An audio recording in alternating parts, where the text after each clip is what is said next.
आप देख रहे थे टोटल हेल्थ, लेकिन हम सीधे रुख करेंगे उत्तर प्रदेश के इलाहाबाद शहर का, जहां की बीजेपी नेता रविशंकर प्रसाद इस वक्त बीजेपी की तरफ से प्रेस कॉन्फ्रेंस को संबोधित कर रहे हैं। 250 स्थानों पर सारे केंद्रीय मंत्री, एक राज्य मंत्री, एक पार्टी के पदाधिकारी जा रहे हैं और पूरे विकास के पर्व में विकास की बात जनता के बीच कर रहे हैं, मीडिया से बात कर रहे हैं, सिविल सोसाइटी से बात कर रहे हैं, कार्यकर्ताओं से बात कर रहे हैं।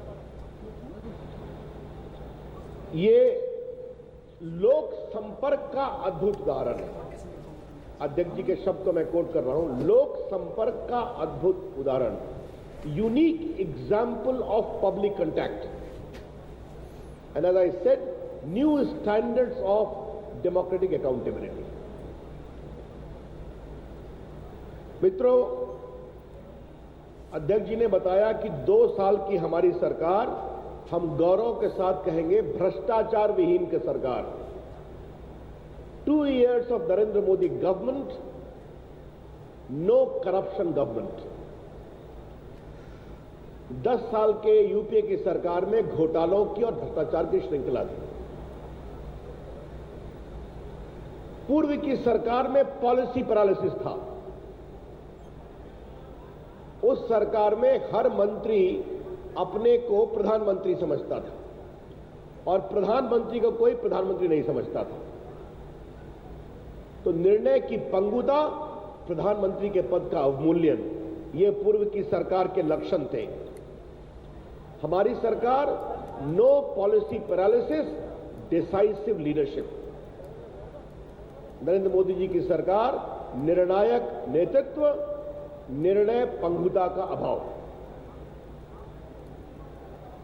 अध्यक्ष जी ने 3-4 और महत्वपूर्ण बात कही हमारे सरकार के बारे में, जिसको हम मीडिया के सामने रखना चाहेंगे। पूर्व की सरकार में द्वंद्व होता था, डायलेमा, कि शहर का विकास हो या गांव का विकास। नरेंद्र मोदी जी की सरकार ने गांव और शहर के विकास के बीच संतुलन का सेतु स्थापित करने का प्रयास किया है। A fine bridge of connect and balance between rural and urban development.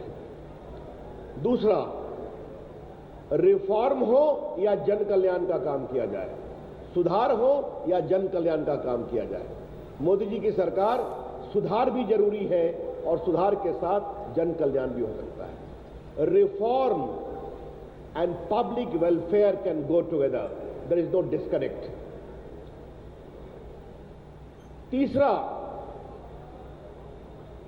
सरकार चलाएगी पॉलिटिकल लीडरशिप या नौकरशाह, इसको लेकर बहस चलती थी। इस सरकार ने उस डायलेमा को भी समाप्त किया है, उस द्वंद्व को भी समाप्त किया है।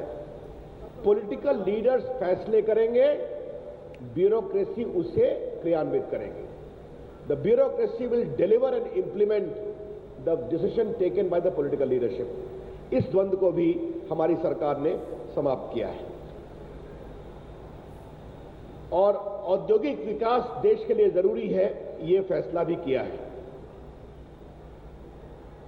एक चौथा जो डिस्कनेक्ट था, रक्षा नीति और विदेश नीति के बीच में, उस द्वंद्व को भी समाप्त किया है।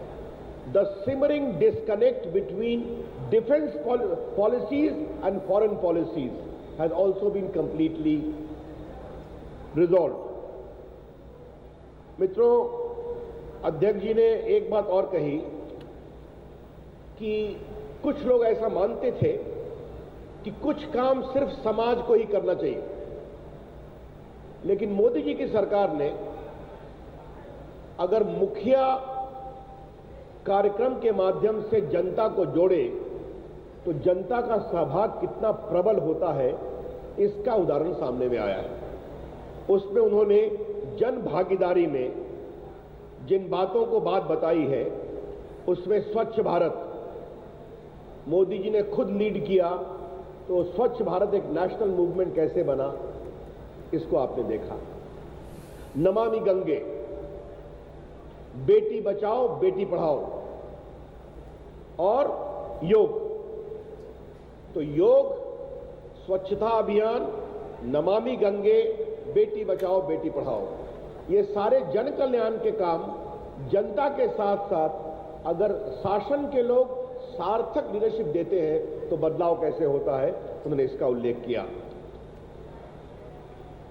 उन्होंने एक और बात कही कि 21वीं सदी भारत की सदी होगी, ये हम सभी कहते रहे। 21वीं सदी जब आरंभ हुई तो अटल जी और आडवाणी जी के साथ एनडीए की सरकार थी। एक बहुत उन्होंने सिग्निफिकेंट बात कही थी कि जब 21वीं सदी, when the 21st century commenced in India, there was an NDA government led by Atal Bihari Vajpayee and Advani ji as the Deputy Prime Minister. उसके बाद 10 साल तक यूपीए की सरकार रही और भारत की विकास गाथा समाप्त हो गई। There was corruption, there was confusion, there was policy paralysis and lack of development. और पिछले 2 साल में नरेंद्र मोदी जी की अगुवाई में जो सरकार ने काम किया है तो भारत पुनः दुनिया की आशा का केंद्र बन गया है। Therefore, today India has acquired the status of a country to become the beacon of the 21st century. ये एक महत्वपूर्ण बात, भारत पुनः 21वीं शताब्दी में दुनिया की एक बहुत बड़ी ताकत बनकर सामने आया है। अध्यक्ष जी ने एक और बात कही कि आर्थिक विकास को हमने ऐसा किया है कि जो ग्रोथ रेट 5.4% पर आ गई थी उसको आज हम 7.6% पर ले गए 2 साल। और अगर आप लास्ट क्वार्टर को देखें तो 7.9%। तो ये देश की विकास दर हमने कही है। एक अध्यक्ष जी ने और बात कही कि जीडीपी के बारे में थोड़ा हम आपको बताना चाहते हैं कि 12-13 में जीडीपी 5.6% था, 5.6%। ये अध्यक्ष जी के भाषण से कोट। 13-14 में 6.6% था, 14-15 में 7.2% हुआ और 15-16 में 7.6% हुआ। और ये दुनिया में आर्थिक मंदी है और 2 साल से भारत में अकाल है, फिर भी हमारी विकास दर है। और इस साल अच्छी बारिश होने की उम्मीद है तो हमारी कृषि भी और बढ़ेगी विकास दर, और हमारा और भी बढ़ेगा जीडीपी। अध्यक्ष ने 2 अकाउंट और कहे। फिस्कल डेफिसिट, कितना कमाई कितना खर्चा, उसको कहते हैं फिस्कल डेफिसिट। वो 4.4 से घटकर 3.9 हो गया, हमने उसको नियंत्रित किया। करंट अकाउंट डेफिसिट, देश के आयात निर्यात में क्या अंतर है उसको कहते हैं करंट अकाउंट डेफिसिट, वो भी 3.8% से घटकर 2.5% हो गया है। तो हमने देश के सारे आर्थिक पैमानों को नियंत्रित किया है। अध्यक्ष जी ने और बात कही कि हमने GDP with a human face, विकास दर एक मानवीय चेहरे के साथ होना चाहिए। अगर देश में शौचालय बनेंगे तो जीडीपी में मानवीय चेहरा आएगा। और आपको मालूम है कि हमने 2 साल में 2.5 लाख स्कूलों में 4.5 लाख शौचालय बनवाए हैं। Just to tell you one thing, अगर हम हर गांव में बिजली पहुंचाने की बात कर रहे हैं, जो कर रहे हैं, तो ये growth with A human face है। और startup India, digital India, stand up India, skill India और मुद्रा योजना, ये सारी योजनाएं स्वरोजगार से रोजगार के उद्देश्य को आगे बढ़ाने का हम काम कर रहे हैं। मित्रों, इसके बाद अध्यक्ष जी ने विदेश नीति की चर्चा की और उन्होंने एक बात का जिक्र किया जिसका पूरे सदन ने ताली बजाकर सहर्ष प्रधानमंत्री जी का अभिनंदन किया कि 1 साल में देश के 2 प्रमुख, दुनिया के 2 प्रमुख इस्लामिक देशों ने भारत के प्रधानमंत्री को अपने देश का सर्वोच्च नागरिक सम्मान दिया है, सऊदी अरेबिया और Afghanistan. It is a unique thing happened in the annals of Indian foreign policy initiative that 2 Islamic countries chose to confer their highest civilian award to the Indian Prime Minister in a space of 1 month. Saudi Arabia, Afghanistan. उन्होंने Chabahar port के विषय में भी चर्चा की कि जिस तरह से भारत के पश्चिमी समुद्र कोने से आज ईरान के साथ हमारे रिश्ते बढ़ रहे हैं, व्यापार बढ़ेगा, वहाँ से अफगानिस्तान, वहाँ से ईरान, तुर्कमेनिस्तान और पूरे सेंट्रल एशियन जो कंट्रीज़ हैं, जो CIS कंट्री हम कहते हैं, वहाँ हमारा व्यापार जाएगा। तापी लाइन की उन्होंने जिक्र किया, ये उन्होंने एक बहुत महत्वपूर्ण बात कही। उन्होंने जिस तरह से अफगानिस्तान में सलमा डैम का उद्घाटन किया प्रधानमंत्री ने, और अभी 5 देशों की यात्रा में 3 देश भारत के NSG के मेंबरशिप का समर्थन कर रहे हैं। 3 countries out of the 5 the PM chose to visit, Switzerland, USA and Mexico have chosen to support India's claim for nuclear supplier group. ये इससे बड़ा कोई उद्बोधन हो नहीं सकता। माननीय अध्यक्ष जी ने प्रधानमंत्री के US कांग्रेस के एड्रेस का भी जिक्र किया और कहा कि जिस तरीके से उन्होंने भारत की प्रतिभा, भारत की क्षमता और भारत के आत्मविश्वास का परिचय अपने भाषण में दिया, उससे हर भारतीयों का सीना बहुत ही चौड़ा हुआ है। उन्होंने एक बात और कही कि अमेरिकन कांग्रेस में भारत के प्रधानमंत्री ने डॉक्टर अंबेडकर के योगदान का भी उल्लेख किया, जो भारत में डॉक्टर अंबेडकर की प्रतिभा के अंतर्राष्ट्रीय सम्मान का एक बहुत बड़ा अलौकिक उदाहरण है। अध्यक्ष जी ने भारत की राजनीतिक स्थिति के बारे में कहा, कांग्रेस क्षीण हो रही है। उनके शब्द हैं, कांग्रेस क्षीण हो रही है। Congress is getting increasingly weakened, और if I can use my own expression, the atrophy of Congress is going with alarming speed. जो कांग्रेस के निष्ठावान लोग थे वो कांग्रेस से बाहर जा रहे हैं और यह सिलसिला काफी तेज हो रहा है। उन्होंने कहा कि इसका एक बहुत बड़ा कारण है कि पिछले 2 साल में विकास के मार्ग में जो कांग्रेस ने बाधा देने का काम किया है, उसके कारण कांग्रेस का महत्व कम हो रहा है। The repeated obstruction in the path of development, which had become the hallmark of Congress politics in the last 2 years, is also accountable for the increasing weakening of Congress all over the country. अध्यक्ष जी ने एक बात और स्पष्ट की कि भाजपा का उदय कांग्रेस के छीन होने के कारण नहीं है। भाजपा का उदय भाजपा की विचारधारा, कार्यकर्ताओं का समर्पण और उनके आचरण से ही हो सकता है। एक बहुत ही महत्वपूर्ण बात उन्होंने कही, the rise of BJP is not proportionate to the weakening of Congress. BJP is rising because of its ideology, the commitment of its workers and the extraordinary conduct of the government, the leaders and the party. ये उन्होंने बात कही और आगे हमको और ऊपर जाना है, इसका उन्होंने बहुत जिक्र किया। अध्यक्ष जी ने केरल और बंगाल में जो चुनाव के बाद हिंसा हो रही है, इस पर बहुत ही गंभीर चिंता व्यक्त की। केरल में 1 सप्ताह चुनाव के अंदर 300 स्थानों पर बीजेपी के कार्यालय पर हमले हुए, बीजेपी के समर्थकों पर हमले हुए। बंगाल में भी यह घटना दोहराई गई। राजनीति में, लोकतंत्र की राजनीति में हिंसा का स्थान नहीं होना चाहिए। और अध्यक्ष जी ने बहुत साफ साफ कहा कि केरल में जो हिंसा हो रही है, भाजपा के कार्यकर्ताओं के साथ, उनके साथ पूरा देश खड़ा है, पूरे देश की बीजेपी खड़ी है। The national president gave a very clarion appeal and call that violence has no place in a democratic politics. And what is happening in Kerala on the BJP workers, the entire party, the entire leadership of the country stands firmly behind all the workers and leaders of the BJP in Kerala. ये बात उन्होंने बहुत ही साफ साफ कही। अध्यक्ष जी ने कहा कि 2017 चुनौतियों का साल है।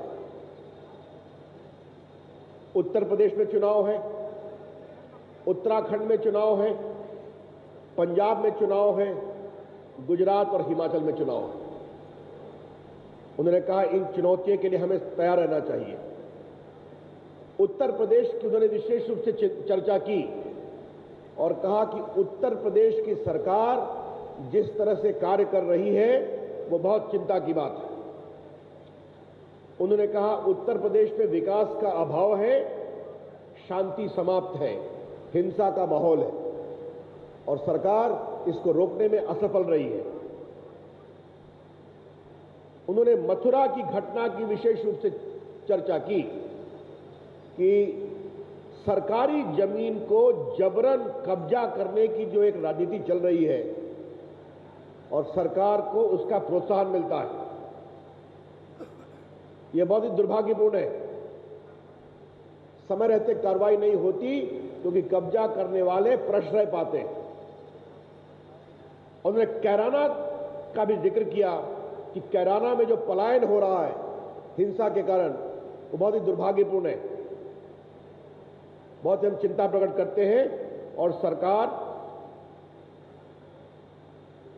जो अभी है समाजवादी पार्टी की वो स्थितियों को संभालने में रोज अपनी असमर्थता दिखा रही है। The lack of governance and lack of development in the biggest state of India that is Uttar Pradesh is increasingly becoming a matter of serious concern.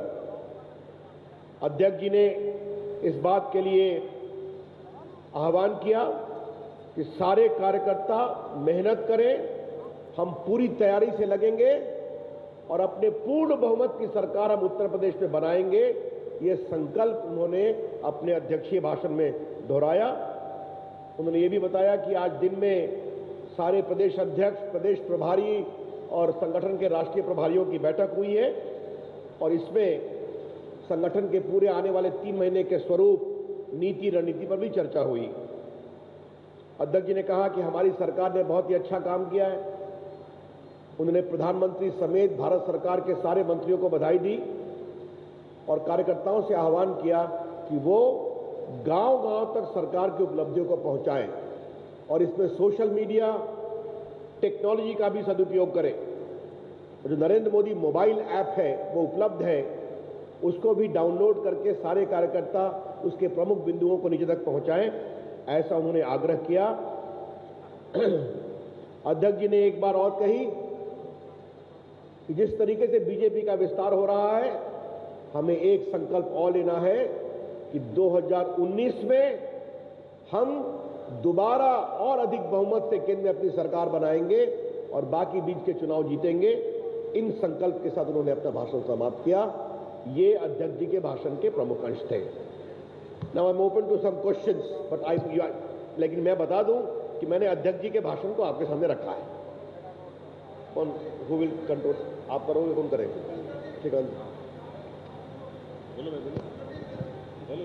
Pathak ji यहाँ नरेंद्र श्रीवास्तव जी, नरेंद्र जी माइक दो भैया, माइक दो। Ravishankar ji here. Yes Bahua. Prime Minister has also addressed office bearers at the meeting today. So if we could have a few points of what his address was about. अब वो बातें अंदर की हैं। मैंने बताया बैठक हुई, पूरा रिव्यू हुआ, आह्वान हुआ, बता दिया। हाँ, हेलो भैया माइक दे दो, माइक भैया इनको माइक दो, पहले से हाथ उठा रहे हैं। जितेंद्र जरा ले लो यार, दे सर एक सवाल इधर से ले लीजिए, मेरे पास है। हाँ, एक ही माइक क्यों रखा है? कम से कम 2-3 रखना चाहिए ना। चलिए मैं अभी आता हूँ, चलिए आइए। प्रेम भाई, कुछ मीडिया रिपोर्ट्स में आ रही है कि आप पदाधिकारियों के बैठक में पीएम ने कैराना मामले का जिक्र किया और उन्होंने कहा कि उत्तर प्रदेश में लॉ एंड ऑर्डर की स्थिति खराब है और उस पर राष्ट्रपति शासन लगना चाहिए। इसकी क्या कुछ मीडिया रिपोर्ट्स में ये आ रही है कि पदाधिकारियों के बैठक में पीएम ने उत्तर प्रदेश की खराब कानून व्यवस्था का जिक्र किया और कैराना मामले का विशेष उल्लेख करते हुए कहा कि ये चिंताजनक है और उत्तर प्रदेश में राष्ट्रपति शासन लगाए जाने की स्थिति है। क्या कुछ ऐसी बात हुई है क्या? ऐसा कोई प्रधानमंत्री ने जिक्र नहीं किया। अध्यक्ष जी ने भाषण में उत्तर प्रदेश की विधि व्यवस्था के बारे में क्या कहा मैं आपको बता चुका हूँ। रविशंकर जी, उधर ले जाओ ना, अपनी सरकार की विदेश नीति। That was the Union Minister and senior BJP leader Ravi Shankar Prasad addressing a press conference in Allahabad on day one of the BJP National Executive there. He referred to the statements that were made by BJP President Amit Shah in his inaugural address to the BJP National Executive in Allahabad, and in that address Amit Shah had referred to the economic achievements of this government besides the foreign policy achievements of this government, and Ravi Shankar Prasad said that Amit Shah talked about the fact that India grew at a rate of 7.6%. That was the GDP growth rate in the last financial year, despite the fact that there were 2 consecutive droughts in the country. He also said that the fiscal deficit has now been reduced to 3.5% of GDP, and the current account deficit has fallen from 3.8% of GDP to 2.5% of the GDP. That was in order to underline the economic achievements of this government. He also said that the economy has grown but with a human face, and that, he said, is reflected in the various flagship programs of the government like Startup India, Stand Up India and Housing for All. He also talked about the fact that Saudi Arabia and Afghanistan, 2 Islamic countries, have conferred on the Prime Minister the highest civilian honor in their countries. And he talked about the importance of Chabahar port for India. He said that the port will help India get connected to the Central Asian states.